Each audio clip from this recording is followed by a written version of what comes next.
World cup first match win against USA.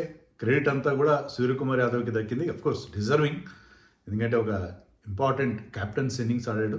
But ఆ విజయంలో మరొక ఇంపార్టెంట్ కాంట్రిబ్యూటర్ ఎవరంటే మన మియా మ్యాజిక్ మహమ్మద్ సిరాజ్ కాంట్రిబ్యూషన్. అతను సడన్గా టీంలో యాడ్ అవ్వడం, వచ్చి రావడంతోనే ఒక బ్రహ్మాండమైన బౌలింగ్ పర్ఫార్మెన్స్ ఇవ్వడం, నిజంగా it was like a miracle. నిజంగా మ్యాజిక్కే సృష్టించాడు ఆ మియా. సో అతను ఎంత టీంకి ఎంత బాగా కాంట్రిబ్యూట్ చేస్తాడు. అనవసరంగా అతను ఎందుకు ట్రోలింగ్ చేస్తారు, అతని కాంట్రిబ్యూషన్ ఏంటి మన టీంకి క్రాస్ ఫార్మాట్స్ అనేది ఈ వీడియోలో మనం చూద్దాం. హర్షిత్ రాణాకి ఇంజరీ అయింది. ఇంజరీ అయిన తర్వాత సెలెక్టర్స్ కొంత ఆలోచించారు ఎవరిని తీసుకోవాలి, ప్రసిద్ధ్ కృష్ణనా లేకపోతే పేర్లు వినిపించే ఆయుష్ బదోని, రియాన్ పరాగ్. ఎందుకంటే మనకి హర్షిత్ రాణాని మనం కేవలం ఒక బౌలర్గానే చూడట్లేదు. Somebody you can bat at number 8లో బ్యాటింగ్ చేసేవాడు ఉండాలి, బౌలింగ్ కూడా కొంత చేయగలగాలి. దానికి మనకి ఇంకొక ఛాయిస్ ఏంటంటే అదే మనం స్పిన్నర్సే ఉన్నాం, పేస్ బౌలింగ్లో లేదు. సూర్యకుమార్ కూడా అన్నాడు we are looking for bowlers who can bat, fast bowlers who can bat ఎవరున్నారు, అంశుల్ కాంపోజ్ ఇలాంటి వాళ్ళు ఇంకా they are not measured up ఆ లెవెల్. అందులో సడన్గా వరల్డ్ కప్లో వాళ్ళని ప్రయోగించే అవకాశం ఉండదు. So Shardul Thakur is there of course, but Shardul Thakur ఇప్పుడున్న ఫామ్లో మనం ఎట్లా అతన్ని మీద రిలే పరిస్థితి. So I think they zeroed on Siraj. ఎందుకంటే మనకు బౌలర్ కావాలి. ఎవరికైనా సడన్గా ఏదైనా ప్రాబ్లం, ఇప్పుడు లైక్ వాట్ హ్యాపెండ్, ఇప్పుడు హర్షిత్ రాణాకి ఇంజరీ అయింది, సడన్గా మ్యాచ్ రోజున ఫీవర్ వచ్చింది మన బుమ్రాకి. నేను మార్నింగ్ వీడియో చేసేటప్పుడు కూడా తెలియలేదు. తర్వాత ఇమీడియట్గా న్యూస్ ఏమొచ్చిందంటే మ్యాచ్ రోజు morning he's down with viral fever Bumrah. So Siraj అప్పటికప్పుడు ల్యాండ్ అయ్యాడు. సిరాజ్ ఎప్పుడు వెళ్ళాడు తెలుసా మీకు? సిరాజ్ మ్యాచ్ రోజు అంటే 7th రోజు, వరల్డ్ కప్ స్టార్ట్ అవుతున్న రోజు మార్నింగ్ 3 AM ల్యాండ్ అయ్యాడు ముంబైలో. హైదరాబాద్ నుంచి ముంబైకి 3 గంటలకి ల్యాండ్ అయ్యాడు. ల్యాండ్ అయిన తర్వాత he has done some homework. అడిగారు అతను ఏం చేస్తే మరి మ్యాచ్అప్స్ ఉంటాయి కదా, నువ్వు యుఎస్ఏ బ్యాట్స్మెన్ కొత్త వాళ్ళు ఎప్పుడు వాళ్ళకి బౌలింగ్ చేసింది లేదంటే he played in the match in last world cup. But ఎలాగైనా వాళ్ళ మీద వాళ్ళ వీక్నెస్ అండ్ స్ట్రెంత్ ఏంటి, ఏ షాట్స్ ఆడతారు, ఎలా వికెట్ తీయచ్చు, అది ఉంటే డేటా ఉంటుంది కదా వాళ్ళ కంప్యూటర్ అనలిస్ట్ డేటా. 3 గంటలు ల్యాండ్ అయ్యి ఆ డేటా అంతా ఫాలో అయ్యి రెడీ అయ్యాడు. అంటే మ్యాచ్ ఈవినింగ్ కాబట్టి కొంత he had some sleep, time దొరుకుతుంది ఈవినింగ్ మ్యాచ్ కాబట్టి. And he had no practice at all. Match రోజు ఏం ప్రాక్టీస్ ఉండదు, ప్రాక్టీస్ లేదు ఏం లేదు. Suddenly he was thrown into the deep end. Morning చెప్పారంట మ్యాచ్ ఆడుతున్నాం అని చెప్పి. సో అంటే ల్యాండ్ అయినప్పటికీ అతను ఇంకా తెలియదు వాడు తాడదని, మ్యాచ్ ఆడుతుందని చెప్పి తెలిసింది. సో మెంటల్ ప్రిపరేషన్ లేదు, ఫిజికల్ ప్రిపరేషన్ లేదు. ఎలా ఇప్పుడు మామూలుగా ఇప్పుడు ఆ గ్రౌండ్లో ఆ ఫీల్ ఉంటుంది, తర్వాత వెళ్ళిన తర్వాత నెక్స్ట్లో ఆడితే ఆ conditions, not that he has not played it Wankhede before, కానీ అవన్నీ లేకుండా సడన్గా మ్యాచ్ ఆడాడు. అప్పటికప్పుడు ఫ్లైట్ దిగి వెంటనే మ్యాచ్ ఆడాడు. ఎక్స్ట్రాడినరీ. ప్రెస్ కాన్ఫరెన్స్కి వచ్చాడు సిరాజ్. ఏంటి నువ్వు ఏమైంది, ఎలా వచ్చావు టీంలోకి అని. అతనంట ప్లాన్ చేసుకున్నాడు, ఎందుకంటే వరల్డ్ కప్ ఆడట్లేదు, వరల్డ్ కప్లో అతనికి ప్లేస్ లేదు. ఈ played in the last world కప్లో ఆడాడు సిరాజ్, మనం గెలిచిన వరల్డ్ కప్లో ఆడాడు. బట్ ఆడిన 3 మ్యాచ్ల్లో ఒకే వికెట్ వచ్చింది. టైట్ బౌలింగ్ చేశాడు, వికెట్స్ రాలేదు.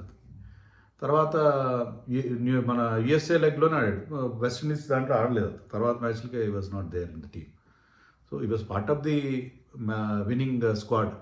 కానీ అప్పుడు అతనికి అవకాశం రాలేదు. తర్వాత అతనికి గ్యాప్ వచ్చేసింది. ఆ తర్వాత కొన్ని శ్రీలంకలో జరిగిన సిరీస్లో ఆడాడు. గౌతమ్ గంభీర్ వచ్చిన తర్వాత గౌతమ్ గంభీర్ పక్కన పెట్టాడు కదా, తర్వాత అతను లాస్ట్ టైం జూలై 2024లో ఆడాడు. అంటే 18 months నుంచి has not played in this format at all.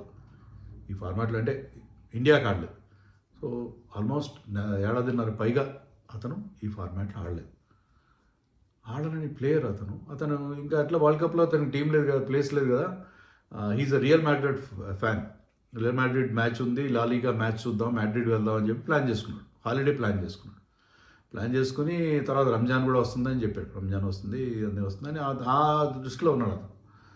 అంటే సడన్గా కాల్ వచ్చిందంట ఎవరికి, మన సూర్యకుమార్ యాదవ్ ఫోన్ చేసి మియా pack your bags, suitcase సర్దుకో వచ్చేసాను. ఏం మజాక్ చేస్తున్నావు భాయ్ మన యాదవ్ అంటే క్యా భాయ్ మజాక్ కర్ రే సూర్య భాయ్, మజాక్ కర్ రే క్యా.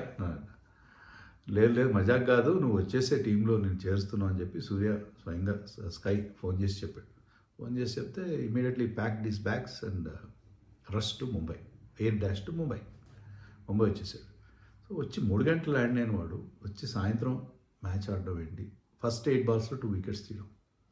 అది ఇండియా ఒక tight situation. India score just 161, moderate score. దాన్ని డిఫెండ్ చేసుకోవాలంటే ఇనీషియల్గా బ్రేక్ త్రూస్ ఇవ్వాలి. సో హర్షదీప్ అతను కలిసి 3.2 ఓవర్స్లో 3 వికెట్లు, 3 for 13 అయిపోయేవాళ్ళు. అక్కడి నుంచి వాళ్ళ ప్రోగ్రెస్ చాలా స్లో అయిపోయింది. సో వాళ్ళ కనుక మంచి పార్ట్నర్షిప్ వచ్చి ఉంటే స్టార్టింగ్లో 160 పెద్ద ఇబ్బంది ఏం కాదు, ఎందుకంటే ఇది last the match by just 29 runs. కానీ సిరాజ్ ఫస్ట్ వికెట్ అతనే తీశాడు. తర్వాత హర్షదీప్ తన ఓవర్లో 1 వికెట్ తీశాడు. మళ్ళీ సిరాజ్ వచ్చి మన తెలుగు కుర్రాడు సాయి తేజారెడ్డి ముక్కామల్లని అవుట్ చేశాడు. సో 2 వికెట్లు తీసి 8 బాల్స్లో మళ్ళీ బ్యాక్ ఎండ్లో కూడా మంచి బౌలింగ్ వేశాడు. వేసి లాస్ట్ బాల్ ఆఫ్ ది మ్యాచ్కి ఇన్నింగ్స్కి 1 వికెట్ తీశాడు. So 3 wickets for just 29 runs without any practice. He was playing Ranji Trophy matches. So Ranji Trophy length డిఫరెంట్గా ఉంటుంది, రెడ్ బాల్ అది.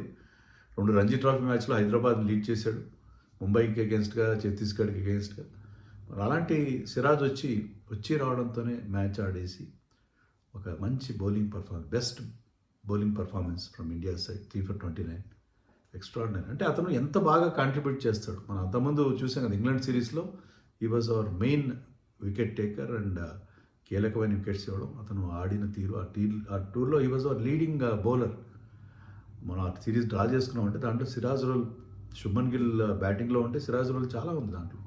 అంతవరకు అతను ట్రోల్ చేసిన వాళ్ళు టెస్ట్ మ్యాచ్లో అతను బౌలింగ్ బాగాలేదు, ఏ ఫార్మాట్లో బాగాలేదు, దిండా అకాడమీ బౌలర్, రన్స్ ఇచ్చేస్తాడు, ఇలా రకరకాలుగా మాట్లాడిన అందరి నోట్లు బంద్ అయిపోయాయి ఇంగ్లాండ్ టూర్తో. తర్వాత he played in the recent one day సిరీస్లో కూడా ఆడాడు, కానీ ఈ ఫార్మాట్లో అయితే అతను కంప్లీట్గా పక్కనంటే అతన్ని కన్సిడర్ చేయట్లేదు. అది కూడా ఒక విధంగా మంచిది, ఎందుకంటే 2 ఫార్మాట్స్ ఆడాలి. 3 ఫార్మాట్స్ ఆడితే బుమ్రా కూడా mostly is playing only 2 formats depending on the world cup ఇయర్లో T20s ఆడతాడు, వరల్డ్ కప్ ఇయర్లో వన్డేస్ ఆడతాడు, T20s ఆడతాడు అలా. సో అది ఆ వర్క్లోడ్ మేనేజ్మెంట్ కరెక్టే, కానీ సిరాజ్ని కంప్లీట్గా పక్కన పెట్టారు. కానీ వచ్చిన అవకాశాన్ని అతను చక్కగా ఉపయోగించి టీంకి కాంట్రిబ్యూట్ చేశాడు. మిగతా మ్యాచ్లో ఆడతాడా లేదా నెక్స్ట్ బుమ్రా ఫిట్ అయితే బుమ్రా వచ్చేస్తాడు ఆటోమేటిక్ టీంలో, will be there with the team. So అతను ఎంత బాగా కాంట్రిబ్యూట్ చేస్తాడు. ఇంగ్లాండ్ టూర్లో కూడా మీకు లాస్ట్ టెస్ట్ మ్యాచ్లో కూడా ఈ వాజ్ బౌలింగ్ 140 కన్సిస్టెంట్గా 140 టచ్ అవుతుంది. అంటే ఆ ఫిట్నెస్, అతనికి ఉన్న ఫిట్నెస్, అతను కూడా టీం కోసం ఒళ్ళు దాచుకో, ఫుల్ కమిట్మెంట్తో బౌలింగ్ చేస్తాడు. Captains would like to give the ball to him. అది Siraj come on bowl, long spell ఏమంటే లాంగ్ స్పెల్ వేస్తాడు. సో ఫాస్ట్ బౌలర్గా ఉండి టీం కోసం తన శాయశక్తులు ఒడ్డే ఒక ట్రూ సోల్జర్ సిరాజ్. అందుకే నాకు అతని గురించి ప్రత్యేకంగా వీడియో చేయాలనిపించింది వాళ్ళు. అదైతే అమేజింగ్. ఎందుకంటే మరొక హైదరాబాదీ క్రికెటర్ గుర్తుకొచ్చాడు. I don't remember the year. జయసింహాని, ఎంఎల్ జయసింహ ఒక పర్టికులర్ టూర్లో ఇలాగే రీప్లేస్మెంట్గా వెళ్ళాడు, ఆస్ట్రేలియా వెళ్ళాడు.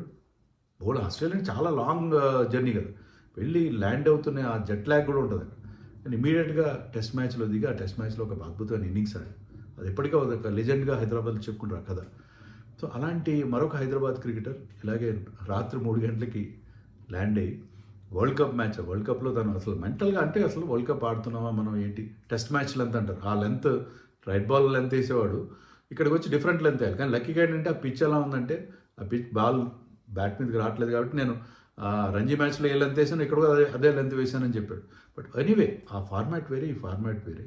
ఇక్కడ రెస్ట్రిక్టివ్ లైన్ వేయాలి, అక్కడేమో అవుట్ స్వింగర్స్ కోసం బాల్ స్వింగ్ చేసి అవుట్ చేసే స్లిప్స్లో ఫీల్డర్స్ ఉంటారు. ఇక్కడ ఏంటంటే you should not give too much width to the bowler batter.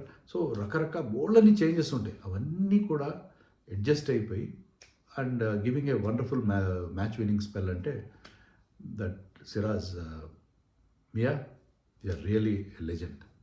చాలా చాలా చాలా టీమ్కి అంటే silent contributor. Siraj silent contributor to his team in all formats, across formats. దాన్ని మరొక్కసారి సిరాజ్ ప్రూవ్ చేశాడు.